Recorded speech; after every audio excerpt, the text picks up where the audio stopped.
The Journey of Mental Health. This DVD is designed to raise awareness of mental health issues and to encourage members of the travelling community to seek help from local services. It is made up of sections addressing different aspects of mental health. Mental health, perinatal depression or baby blues, drugs and alcohol, depression and suicide. The programme informs viewers of some of the key facts and suggests supports that are available. What is mental health?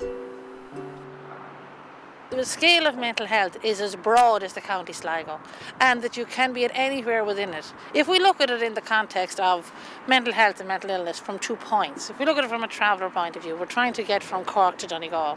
Well, going from Cork to Donegal, there's quite a number of towns, there's quite a number of points that you can actually stop along. Some will be nice, and some won't be so nice.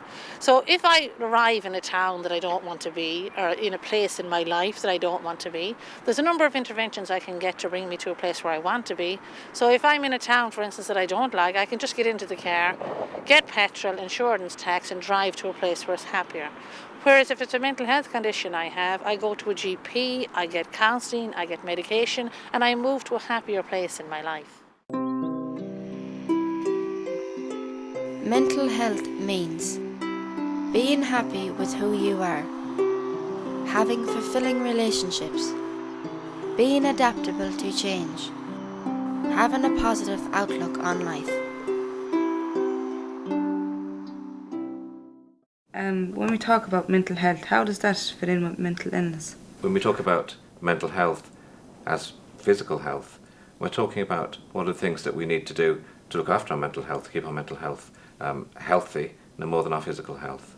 So in terms of physical health, we know that we need to do things like take plenty of exercise, eat the right foods, don't drink too much alcohol. And for our mental health, we need to think about things like how we feel about ourselves.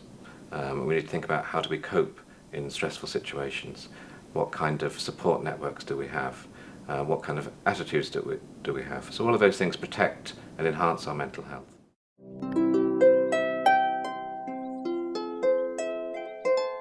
Baby blues. I don't know what's the matter with me. I love my baby, but I can't even smile at her. I'm tired all the time. I don't want to get up in the morning. My life has totally changed. I've no time for my friends. I can't stop crying. I can't think straight.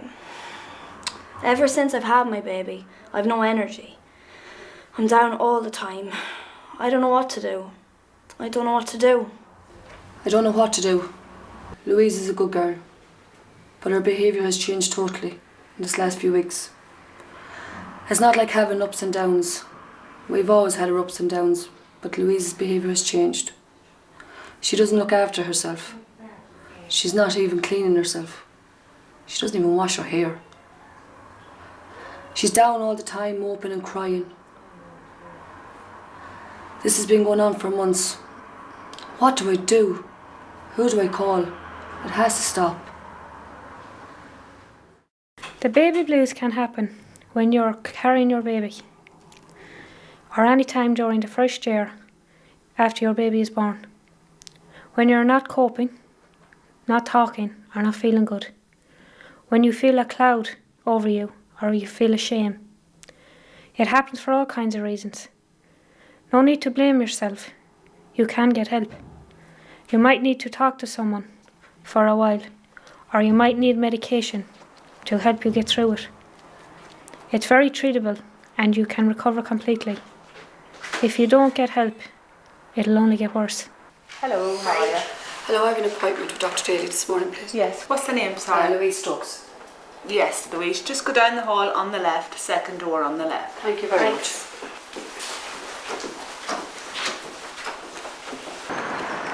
Well, we've just come from the doctor and the doctor's diagnosed Louise with postnatal depression.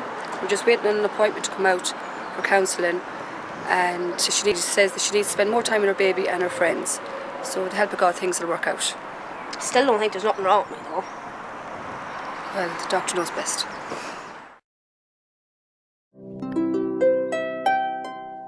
drugs and alcohol.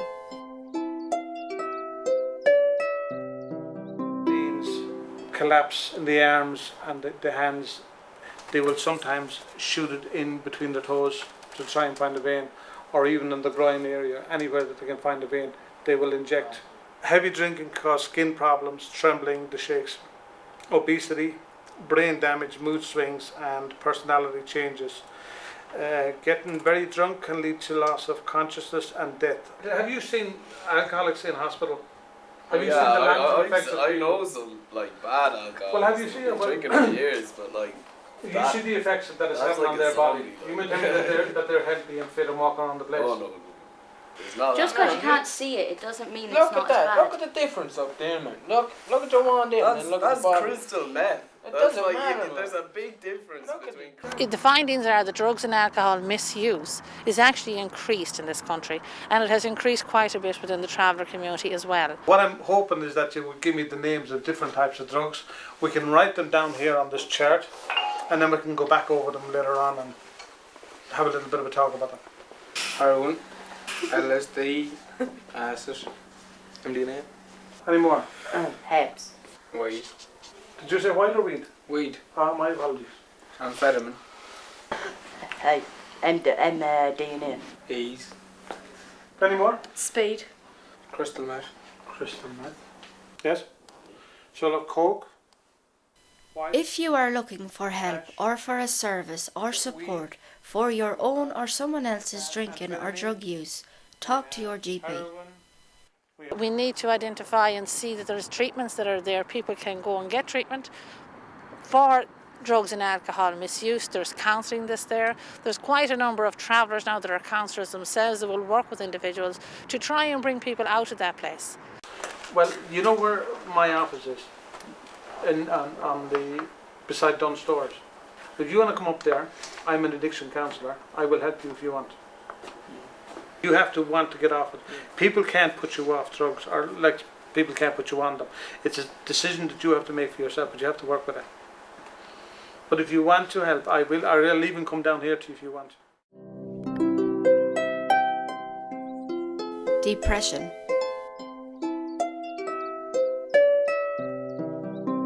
Depression in general, as I said, it's like the trip from Cork to Donegal. Well, depression is exactly that length, and there's so many different types. So in the bit that we've covered, we have the definitions of the different types of depression, we have the treatments of the different types of depression, and the places to go to get the treatment for those.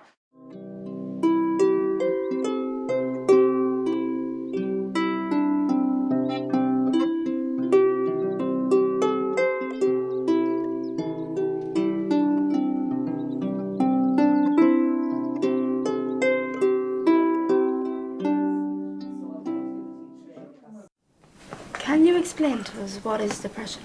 It's kind of an enduring, very low mood. It can last for quite some time, from weeks, months, even years. And you do need help. You need to get treatment to get relief from it. So it is. Kathleen, can you tell me the difference between depression and anxiety? Depression and anxiety can be part of the same experience, or you can have depression and have very little anxiety, or you can be really, really anxious and not feel depressed. Anxiety, we might experience things like panic attacks. So we might just be maybe walking down the street or in the supermarket and we can get a sudden panic attack. We might even be sitting in our own house and we can start to feel anxious. There's lots of treatment and lots of help that we can get for anxiety. Anxiety is something we can get totally over, and it's just a matter of kind of understanding it and getting treatment for it.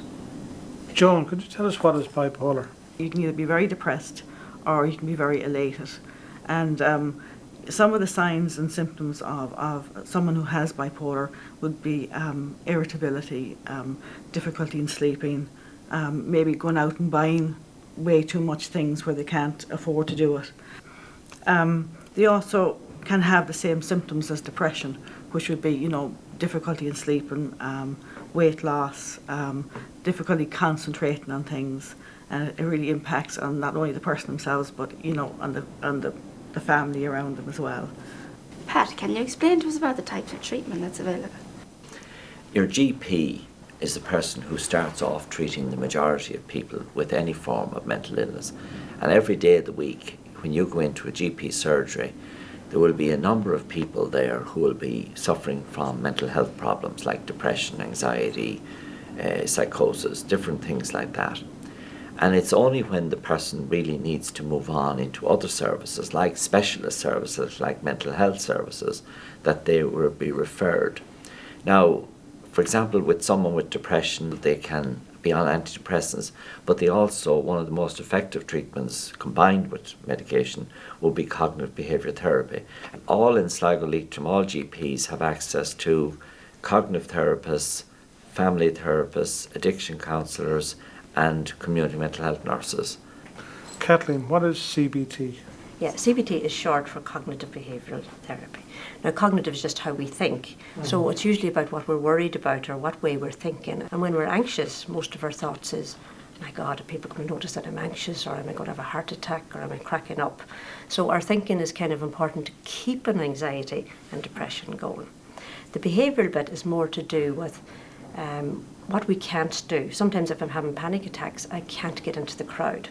So my behaviour changes. And we just look at that, see how that's keeping the problem going, and then set about changing that. We would find that a lot of mothers would actually have a fear of taking depressants. Like, they might think that they become too addictive, or maybe she thinks she'd be seen to the community as being like mental, or. But is the antidepressants just something for to help you? You know, some people would say, you know, before they go on them, they'd ask the question, like, am I just going around in this happy state where, you know, I won't know what's happening to me? If I take the antidepressant, am I going to be kind of a little bit off? You won't notice that you're taking the antidepressant. So it doesn't change your personality. You know, it just lifts your mood. And, you know, some people think, well, is a social worker going to come and take my children if I'm taking antidepressants? Not at all. Hundreds and hundreds of people are taking antidepressants. They're not kind of addictive, like you can get off them. No, antidepressants. Oh, sorry. Let's go ahead. They're not addictive, but you know, and it's very important to take them for a specific amount of time for them to actually work well. When you eventually stop, that you have to come off them slowly, and that's just the way they are. But you're not going to have like withdrawals. It's very important that people understand that, for example, medication, if you're prescribed medication for an antidepressant, like that, it's for you, and it's only for you, and the GP will prescribe it based on what your needs are. So it's very important that people not use other people's medication, because when you're taking medication, if you're on, we'll say 3 different types of tablets, not one might be for depression, but the others could be for a heart condition or something like that. It's very important the GP knows you're on all these things, because tablets can interact with each other. So you don't take somebody else's medication, you just take your own medication. Just in the traveller community, if we had a man or a woman that was suffering from depression, I was actually embarrassed to go to a GP or to be seen coming in to use the mental health services, would there be a way that you could arrange somewhere, like not in a set area that's mental health, if you know what I mean, that you could meet with that individual? Well, a lot of, as I said, a lot of the services are available to GPs. Now, we try to get the GP involved from the very beginning. The reason behind that is that the GP is available 24 hours a day. Having said that, I think if there was particular fears or something like that around of what you're talking about, going to be seen or something like that, we can work flexibly with yourselves. For example, I know that you're working in the health unit for the travelling community. And like in that case, obviously, if you knew that someone had a worry or if someone was talking to you, there's no reason, Rosie, why we couldn't work with you to try and make sure that they can access it in a place that they're not afraid, if you like. But our particular objective would be to get people seen early, because the longer you delay, the greater the problem becomes. Suicide. We seem to hear more and more about suicide. How common is it? Well, we know in Ireland that more than 500 people each year die by suicide. And that's more people dying by suicide than are killed in road traffic accidents each year. So suicide is more common than a lot of people realise. And having thoughts of suicide also is more common than people realise. Research suggests that 1 in 20 people at any point in time could be having thoughts of suicide. What sorts of things causes people to have thoughts of suicide? Well, I suppose stressful events that happen to us in life. It could be things like relationship difficulties. Right. So again, a marriage that's unhappy, or a breakdown in a marriage could cause people to have thoughts of suicide. Things like being the victim of abuse or bullying, or having financial difficulties. That could cause somebody to have thoughts of suicide. Or it could be a range of factors. Is it higher in the travelling community, the rate of suicide? It's 6 times higher, according to recent research in the travelling community. So it's something that people within that community need to be particularly alert to. Mike, what steps should people take if they know of a person that may be experiencing thoughts of suicide? Well, if you're worried about somebody, it's very important to show them that you care. Perhaps that you've noticed that they're troubled. So you may say something like, "I'm worried about you. I've noticed that you're not your usual self. If there's a problem, can we talk about it?" So to ask them outright, are things so bad that you're thinking about suicide? Because that gives them permission then to talk about it. And once they've talked a little bit about it, they won't feel quite so alone. And you can then start to get help for them. So it may be, I think we need to, talk to your GP about this. This is serious. Or if it's out of hours, we may need to consider going to the accident and emergency to get help for somebody. But at least being there for them and saying, whatever difficulty you're having, we can get through this together. Why is it important to act directly to question if someone is thinking of committing suicide? Well, it's really important to ask that question directly, because suicide itself is a taboo subject, and people don't use that word, they don't talk about that word. And that makes it really difficult, because if somebody's having thoughts of suicide, how do they get help? How can they talk about it with somebody if nobody likes to use that word? So if they're troubled at all, they may feel they can't ask anybody, they may feel ashamed that they're having thoughts of suicide, or they may not want to be a burden on somebody. So there's a range of reasons why people don't talk about suicide. Suicide warning signs. A suicide attempt or self-harm, expressing suicidal thoughts, preoccupation with death, depression, becoming isolated and withdrawn, death of someone close, alcohol abuse, drug abuse, sudden changes in mood, sudden changes in behaviour, giving away possessions. If you are worried, contact the Samaritans on 1850 609 090. Contact your local GP or your local traveller support group.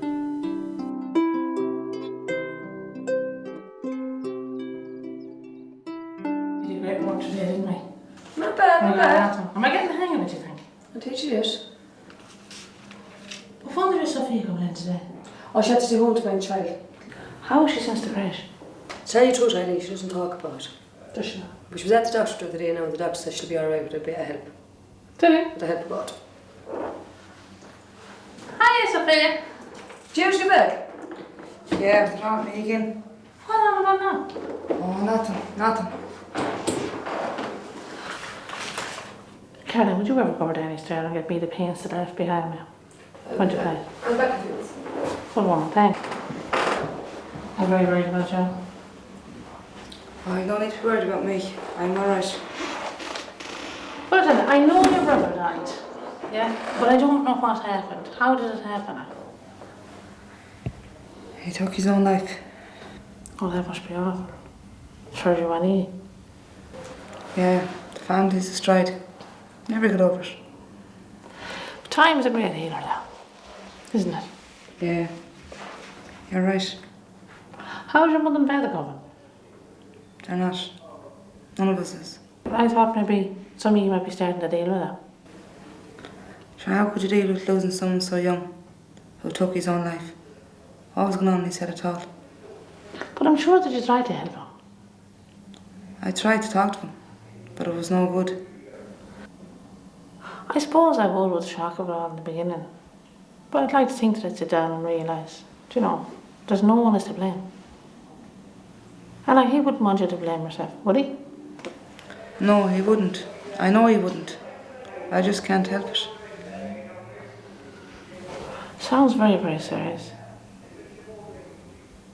Are you thinking about suicide? Yes. Sometimes, yeah. Because I just don't see the point going on anymore.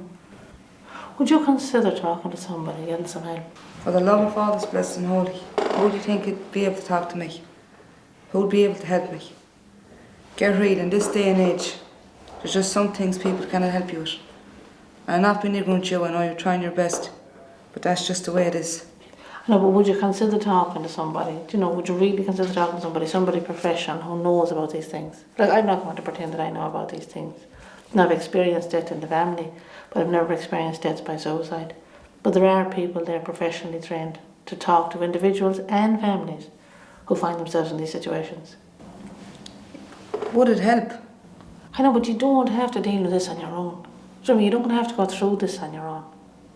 There are people there who are professionally trained to work with families who have gone through this, you know, find themselves in these situations. And there would be a help. Do you know, and it is, the service is 100% free. And more important, it's 100% confidential. So whatever you talk to them about or they talk to you about, you know, is confidential between both of you. And I do believe it would help. Do you know, would you even consider going for an appointment if I was to make arrangements to make an appointment with you? Yeah, but where would I have to go? Sure, we can go ring and find out. Right. Will we go? Yeah. Alright. Okay. We can go on in a second. When we talk about travellers and mental health, it's not just about baby blues. We are talking about depression, when you are feeling very